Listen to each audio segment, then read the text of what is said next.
Ser podcast. Las 7 de hoy por hoy. Ser podcast. Hola, buenos días. Se lo hemos avanzado hace una hora aquí en la SER en Hoy por Hoy. El comisionado del Gobierno para la Dana, el socialista José María Ángel, ha presentado su dimisión después de que concluyera la agencia antifraude que el diploma con el que logró su puesto de funcionario en la Diputación de Valencia es presumiblemente fraudulento. O sea que se le estaba investigando por si supuestamente falseó un título para acceder con él a una plaza de funcionario público. Este mismo comisionado, José María Ángel, negó el lunes que hubiera falsificado el título académico, pero al final renuncia, dimite y habla en ese escrito de renuncia de inquina personal contra él. Valencia, Manu Gil, buen día. Buen día. Según ha sabido la SER, el hasta ahora responsable de la Administración General del Estado de la coordinación de las tareas de reconstrucción ha presentado un escrito en el Ministerio de Política Territorial comunicando su marcha. En ese escrito, Ángel habla de reiteradas actitudes de inquina hacia su persona con el único objetivo de intentar socavar, dañar y manchar una trayectoria de servicio diligente y transparente. El hasta ahora comisionado defiende su inocencia, recuerda que lleva 40 años dedicando su vida al servicio público, asegura que la suya es una vocación que no se improvisa, que no se hereda, que no se compra, sino que se construye día a día. La incógnita ahora es saber qué va a pasar con su cargo en el Partido Socialista. José María Ángel es presidente del PSPB. Todas esas son las cosas que dice Ángel en su renuncia. El hecho es que dimite, como les hemos avanzado a las 6. Dimite pues este comisionado apenas un día después de que la jueza de Catarroja, que investiga la gestión de ese desastre, desacreditara el informe de la Guardia Civil que reprocha a la EMET y a la Confederación del Júcar su supuesta falta de celeridad, ese supuesto apagón informativo en los momentos críticos de la catástrofe que dejó, recuerden, 228 fallecidos hace apenas ahora 9 meses. Fernando Bayo, buenos días. Buenos días, Astre. Ese informe de la Benemérita que conocíamos el viernes apunta a esos dos organismos, a la EMET y a la Confederación Hidrográfica del Júcar, por la supuesta falta de avisos de lluvias y del aumento de los caudales durante las horas críticas de las inundaciones. Un documento cronológico que la jueza instructora ha desmontado en un auto en el que tacha esa cronología de errónea e incompleta por no tener en cuenta todas las fuentes, la opinión de expertos y testigos ni los informes de la propia Generalitat, que por cierto constan en el sumario de la causa. El Supremo además ha rechazado este miércoles todas las querellas presentadas por Vox y otras organizaciones contra Pedro Sánchez y el Gobierno Central por la gestión de la Dana. La Sala de lo Penal entiende que ni el presidente ni los 6 ministros que fueron señalados por la extrema derecha deben responder por las muertes provocadas por las riadas y recuerda que un juzgado de Catarroja, ya está investigando a varios responsables de la Generalitat. Entre tanto, en Ávila, decenas de efectivos de emergencias tratan de apagar el incendio de Montbeltrán, que ha arrasado ya alrededor de 2.000 hectáreas, un fuego que preocupa sobre todo porque todavía no han conseguido controlar. Hay al menos 4.000 personas confinadas en los municipios de alrededores y las autoridades creen que su origen fue intencionado. Situamos la última hora desde Ávila. Alex García, buenos días. Buenos días. En aproximadamente una hora está previsto que se incorporen los helicópteros e hidroaviones a las labores de extinción del incendio. Numerosos medios terrestres permanecen en el lugar y han trabajado durante toda la noche.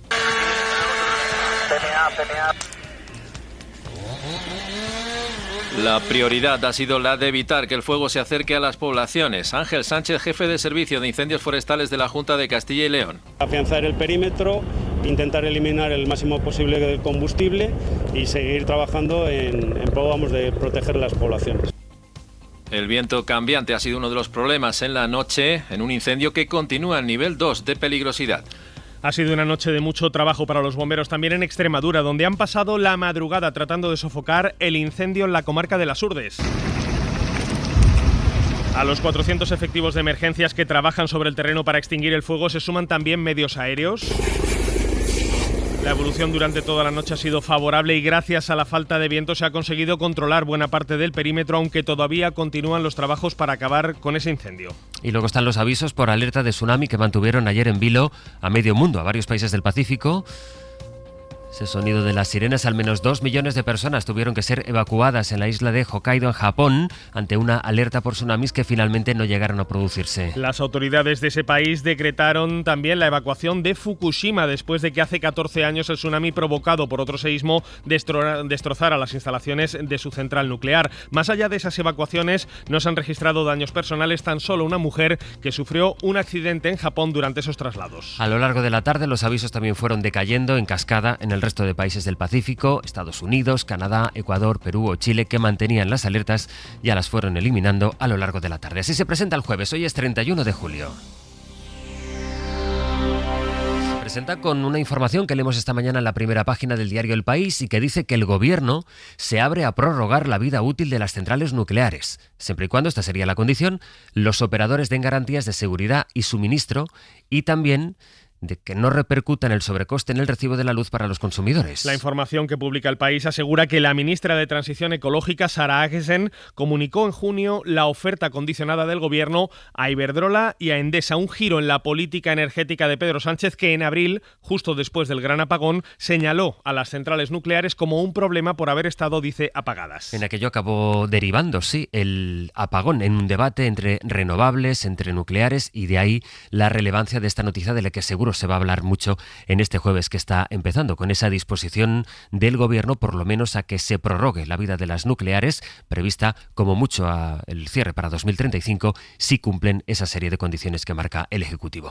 Iremos viendo. De los tribunales, Santos Cerdán ha pedido al Constitucional que suspenda su prisión provisional sin fianza porque considera que el Supremo ha vulnerado su derecho de presunción de inocencia. La defensa del exsecretario de Organización del PSOE alude en su recurso a que el encarcelamiento busca conseguir una confesión de su cliente, una práctica que es ilegal en España, y que el Supremo no ha presentado pruebas de que Cerdán liderara la supuesta trama de corrupción que lleva su apellido, ni ha concretado qué pruebas podría destruir si sale a la calle. Miguel Ángel Campos. La defensa de Santos Cerdán advierte en su recurso al Constitucional de que su encarcelamiento puede haberse producido para conseguir una confesión en una suerte de tortura indagatoria que supone una práctica inhumana y está proscrita por el Estado de Derecho. Y los letrados llegan a esta conclusión ante la ausencia de motivación del Supremo respecto a la destrucción o alteración de pruebas, que fue el único motivo que provocó su ingreso en prisión. Recuerdan que aún no han registrado su domicilio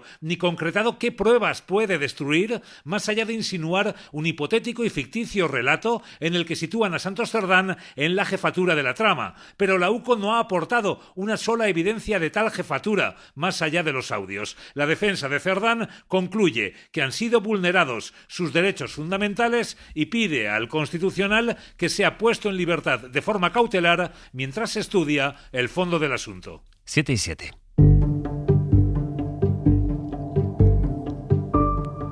El gobierno de Canadá se suma a los países que en los últimos días han manifestado su intención de reconocer el Estado palestino, una maniobra con la que la comunidad internacional intenta presionar a Netanyahu para que deje de matar a la población gazatí.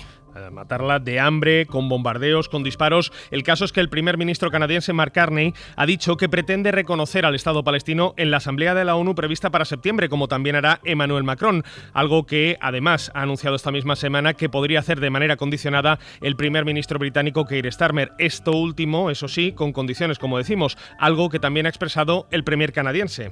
This intention is predicated on the Palestinian Authority's commitment to much needed reform. Que exige que el gobierno palestino se comprometa a llevar a cabo diversas reformas, como desmilitarizar la Franja de Gaza, y también le pide que se celebren elecciones generales en 2026, unos comicios a los que Carney decía no se puede presentar jamás. Pero a pesar de las presiones, Netanyahu sigue con su ofensiva contra Gaza. Solamente este miércoles han muerto al menos 86 personas en ataques directos contra la población. De ellos, 71 fueron asesinados ayer mientras acudían a los puntos de reparto en busca de comida, un bien básico y escaso en Gaza ante el bloqueo de la entrada a la ayuda humanitaria con el que Netanyahu está castigando a millones de palestinos, bloqueando la entrada de esos camiones, mientras los hospitales de la Franja no dan abasto ante los graves casos de inanición que tienen que atender. Solo ayer murieron 7 personas de hambre. De la negociación comercial con Estados Unidos y la cesión de von der Leyen a Donald Trump ha hablado este miércoles Emmanuel Macron.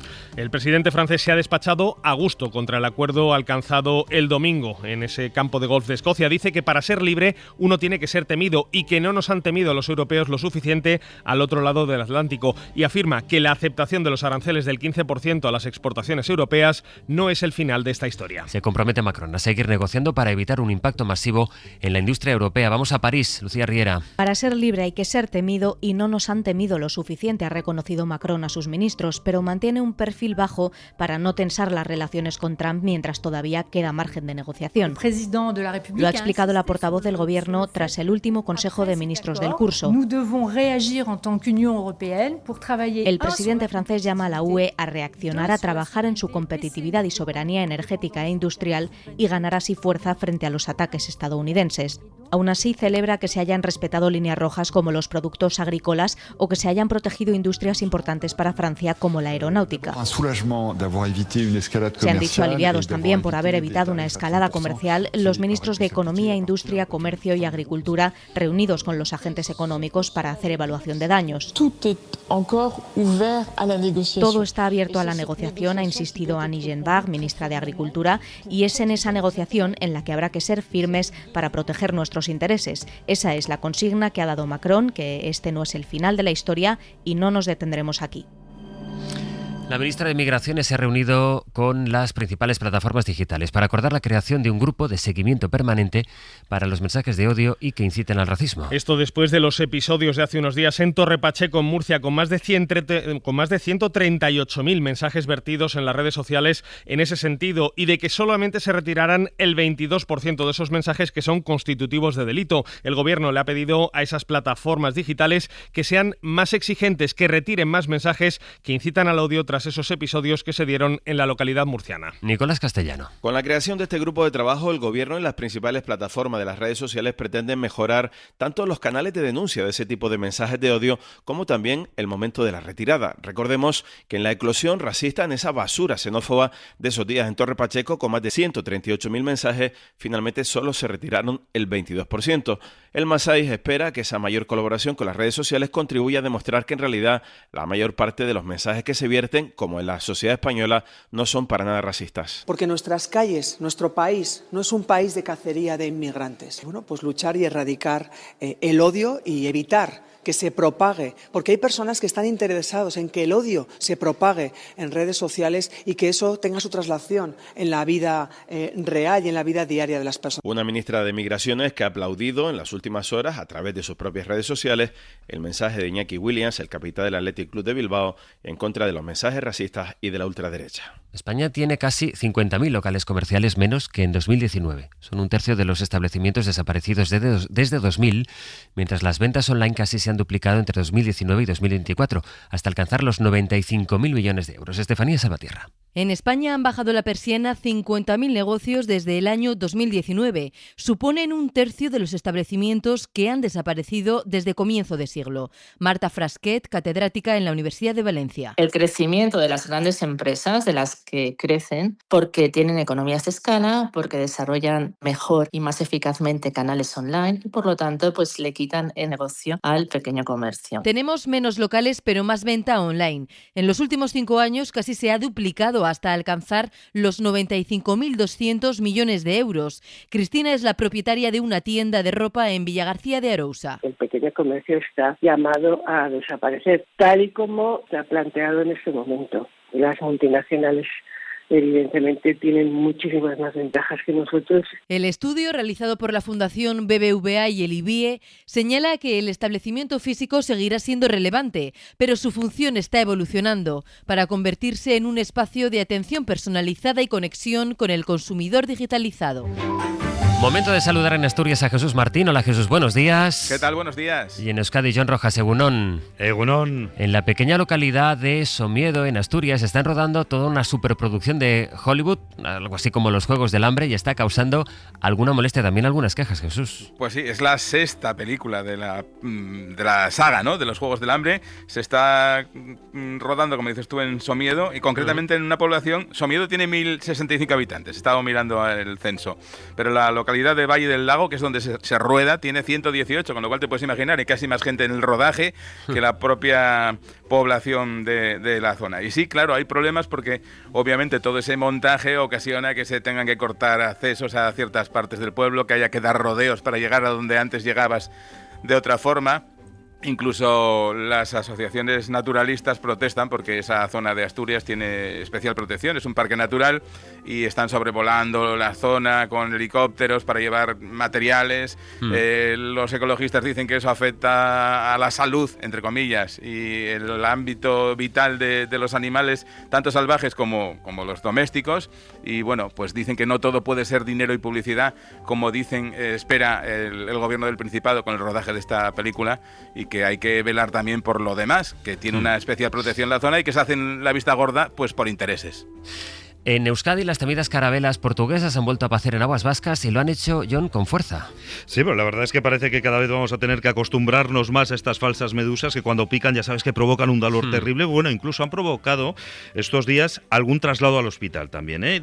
Desde hace algo menos de una semana se están notificando picaduras todos los días y eso que no está haciendo mucho tiempo de playa en Euskadi, todo hay que decirlo, pero el Departamento de Salud incluso ha tenido que dar unos consejos sobre cómo hay que actuar si nos pican. Alberto Ruiz es experto en rescate y formación en primeros auxilios.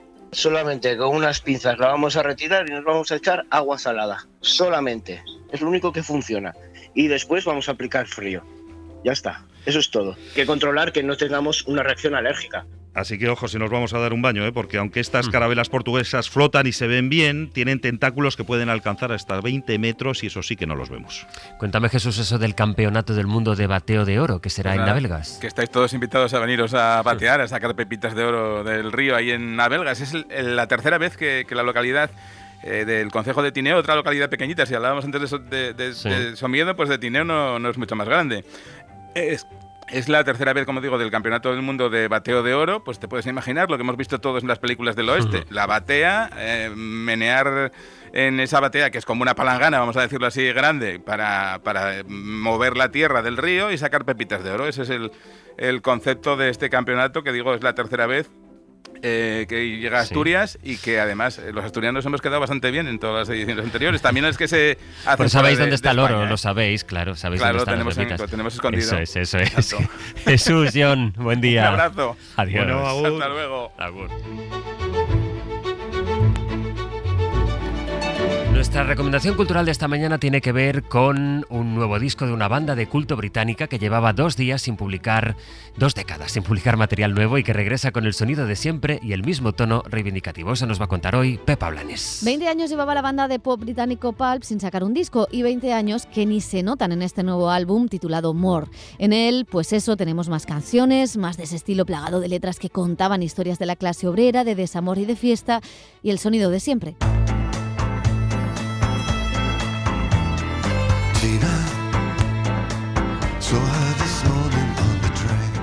Hay algo que nos gusta mucho, tanto en las melodías del disco como en sus letras, y es que es verdad que han pasado los años y ya no son esos jóvenes que luchaban contra Thatcher, pero Jarvis Cocker y su banda tienen optimismo a pesar del mundo oscuro en el que vivimos.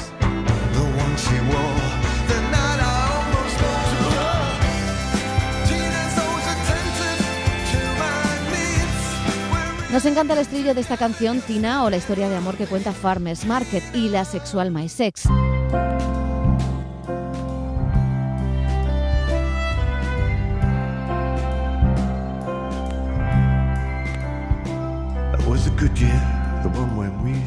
Un disco que suena a novedad en este momento donde la tendencia musical se ha olvidado de ese pop inteligente que nació en los 90. Para no perderte ningún episodio, síguenos en la aplicación o la web de la SER, Podium Podcast o tu plataforma de audio favorita.